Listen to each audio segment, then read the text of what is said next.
Fala pessoal, tudo bem? Estamos iniciando mais um vídeo aqui para o nosso canal do curso de UML. E nesse vídeo aqui a gente vai entender o conceito de polimorfismo. Se você não sabe, não conhece ainda esse conceito, é um conceito que é utilizado na UML e também nos paradigmas da orientação a objetos. Então fica aí para você entender de uma vez por todas o polimorfismo.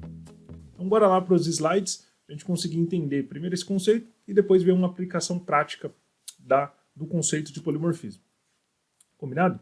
Então bora lá.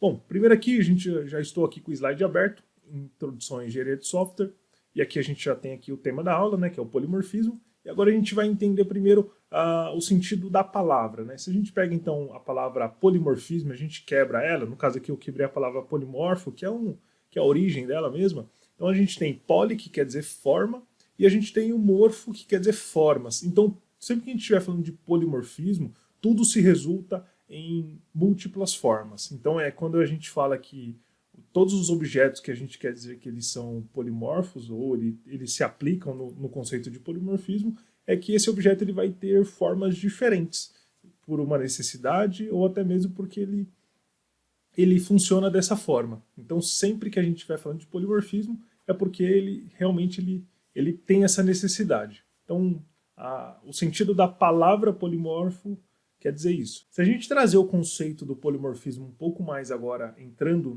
no conceito da UML e também da programação, o polimorfismo ele está 100% associado ao conceito de herança que nós vimos na aula anterior. Então sempre que a gente fala do polimorfismo, ele precisa acontecer quando há uma herança. Porque o polimorfismo ele trabalha com a redeclaração de métodos previamente herdados por uma superclasse, porém a implementação se difere de alguma forma com relação à implementação feita pela superclasse. Então o que isso quer dizer? Né? Então quando nós vamos reimplementar um método, né, a gente precisa manter a nomenclatura, só que a gente só vai modificar a implementação do método. Então o nome do método vai permanecer igual, só que o conteúdo do método, a programação que vai ser feita ali dentro, ela vai mudar. E com isso o método vai ganhar um novo comportamento.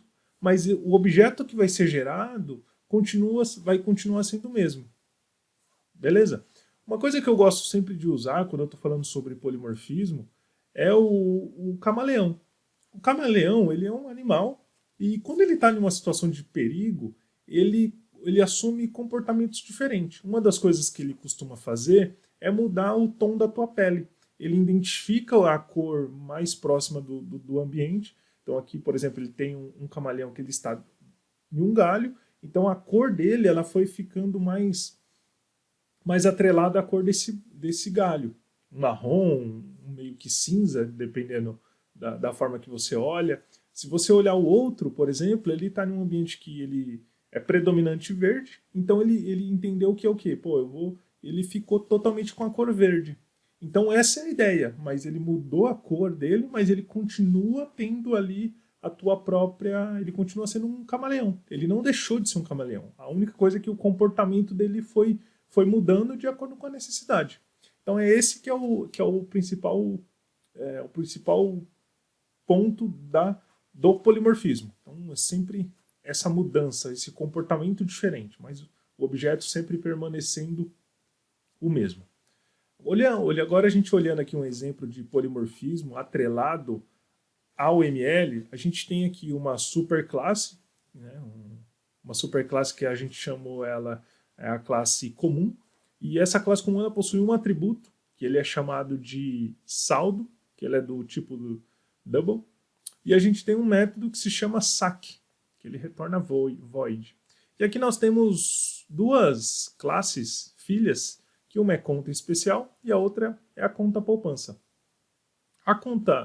Ambas possuem um atributo, né? Então aqui a conta especial tem um atributo limite e a conta poupança tem o aniversário dela. A conta especial ela possui um método. Esse método se chama sac. Perceba que aqui ele possui o mesmo nome. Ele possui o mesmo nome do método da superclasse. Então a gente está herdando, até porque ele está com o sinalzinho de mais aqui, que quer dizer público, que ele está permitindo com que esse método ele seja compartilhado com as classes filhas, E aqui a gente está colocando um limite para esse saque. Ele está ganhando aqui um atributo. Então perceba que a gente herda esse método, né? A gente está herdando, só que a gente está sobrescrevendo esse método, colocando um atributo nele, e aí a gente vai conseguir ter um comportamento diferente. Na classe poupança, ela nem usou esse método, né? A gente poderia utilizar esse método, mas eu não vou reescrever ele aqui, porque eu não quero, eu vou usar o padrão tradicional do que foi implementado aqui na superclasse. Então, quando eu chamar, se porventura eu precisar, na conta poupança, eu vou herdar o comportamento tradicional do saque. Só que quando eu estiver usando a conta especial, eu quis mudar o comportamento. Ele vai precisar passar um limite e daí eu vou conseguir fazer esse saque. Então essa é a diferença de implementação quando a gente está dentro da UML. Então é dessa forma que a gente consegue identificar. Perceba que o objeto continua sendo o mesmo. Ele ainda é um saque, ele ainda está seguindo o mesmo conceito. A diferença é que o comportamento dele que está sendo diferente. Ele está precisando de uma informação a mais para ele fazer o processamento que tem que ser feito. Então, basicamente, essa é a ideia do polimorfismo. É sempre você pensar em comportamento. Ele vai permanecer sendo o que ele realmente é, só que ele vai ter comportamentos diferentes quando ele receber informações diferentes. Então, esse é o ponto central do conceito do polimorfismo. Então é isso, gente. Esse aqui era o conceito, então, do polimorfismo. Espero que vocês tenham entendido e gostado. Tentei ser o mais breve e o mais simples possível para aplicar esse conceito. E não deixa de acompanhar os demais vídeos, compartilhar com os teus amigos aí esse material de UML que está ficando bem legal. E não deixa de se inscrever no canal, dar uma curtida e enviar aí para a galera da tua faculdade. Combinado, gente? Até a próxima. Tchau.